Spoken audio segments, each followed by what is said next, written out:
So I haven't done one of these videos for a long time, but yesterday something really cool happened and I learned a new kanji. I love kanji. As any of you who have seen my videos on YouTube, you know I love kanji. I love making videos about kanji and helping people to learn kanji. However, this wasn't expected, and I wasn't expecting to learn this kanji, but I did, and didn't even actually know the word. So what happened was I was at school and I was filming a class for a teacher, and I was, just enjoying filming the class, and the teacher kept talking about this word. He kept saying hinkong. I'm like, hinkong? I don't know what that word is. And, my Japanese isn't that bad. I'm quite good, I'd say humbly, but I don't know everything.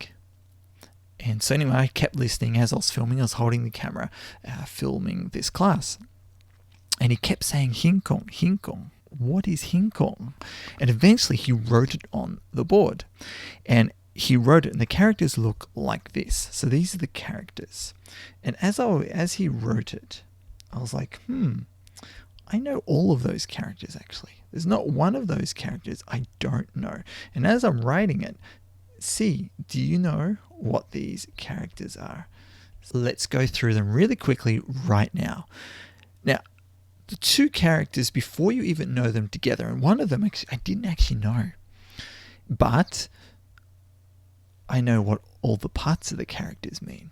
And so I'll show you how I actually learnt this word before he even told me he didn't actually tell me at all. Before I figured out what it meant, this is how I learnt it. So I looked at the character, I'm like, you see here we've got this character, and this character. And then you've got another one here. There's 4 main characters that make this up.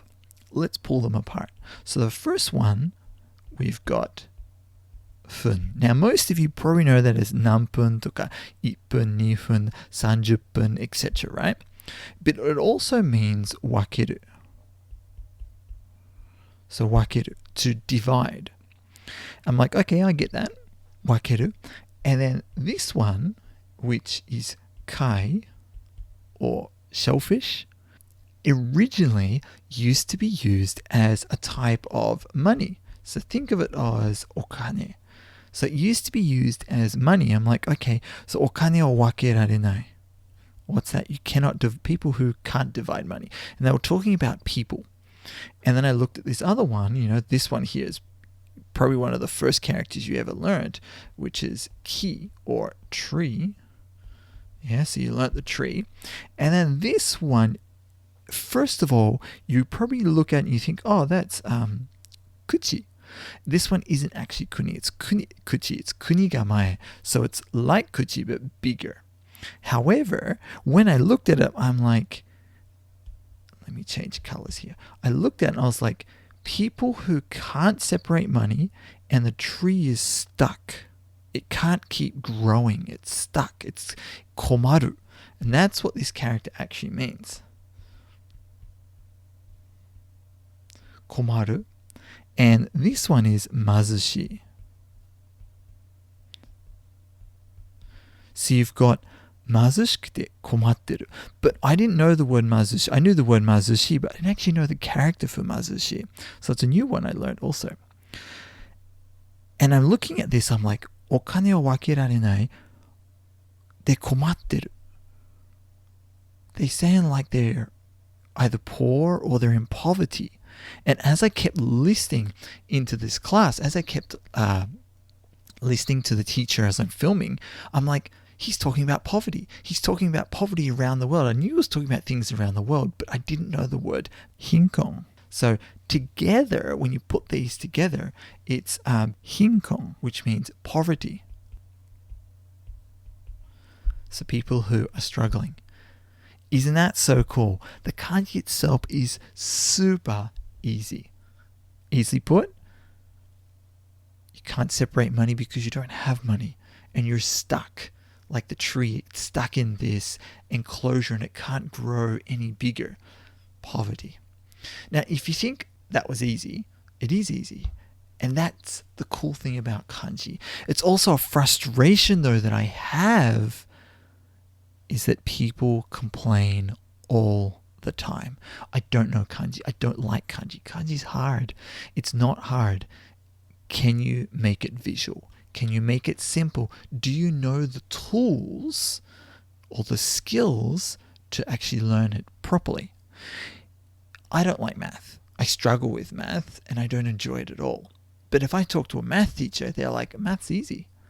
I don't have those skills when it comes to math.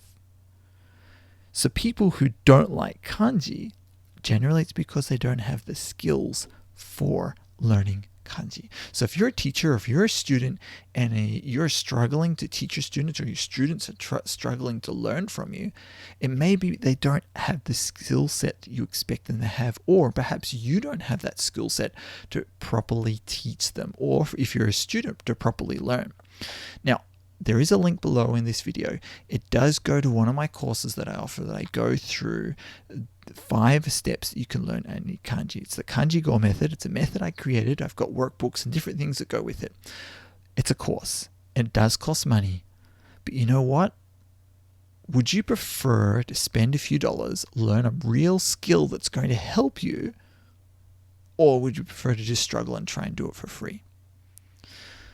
I know what I'd prefer. Spend a few dollars. This is not an expensive course. Learn the skills and then go and use them for the rest of your life. Kanji is not hard. It's actually so much fun, like mind-blowingly fun. Let me just show you. See this book? It's another book I made. This book, it's a workbook. I go through this every day I'm working on this. This is how I make my videos. I go through and I fill this in. I study the kanji. I create it visually. I'm currently working on the year 6 videos, and you can see here everything I write. I then type it up and then illustrate it and do all the recording and then put it up onto YouTube to try and help people to learn kanji better. So if you want to learn the skills, don't just sit there and struggle away. Sure, you can wait for me to keep uploading videos, and that's great because I love it when people watch them and they are useful and helpful. But wouldn't it be cooler if you could do it by yourself? If you could had that skill and you can easily learn it by yourself. If you're interested, click the link below, check it out. It will save you a lot of time. It's not so much how much it costs, it's what you get from what you learn. Anyway, that was just a quick video about the kanji poverty and a word I learned, which is brand new to me, and a cool way that I actually learned the kanji. I hope you learned something and enjoyed it. Pass it along, give it a like, subscribe to the channel, and enjoy learning kanji.